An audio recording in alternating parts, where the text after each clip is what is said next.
তোমাদের কি পুজো করে গা? আমরা যেমন এই যে সামনে একটা পার্বণ আসছে, আমাদের দুর্গা পুজো, মাংস দান করে। আমাদের মাংস দান করে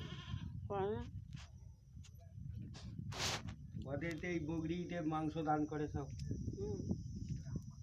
আমি চকামতো আইসক্রিম এসছি, আমি দেখেছি তো, ঘর ঘর, এর ঘর ওর ঘর দিয়ে আসছে, ওর ঘর দিয়ে আসছে।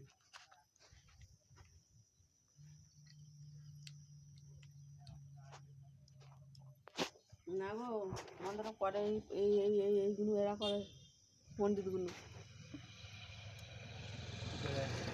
পণ্ডিতের পুজো হয়তো পাটা দেয় না, খাসি দেয়, দেখেছি মাংস সব দেয়। তো ভাগ হয়ে যায় গো, আমাদেরও তো আছে। নয় পুজোর দিকে ওরা 10 40 45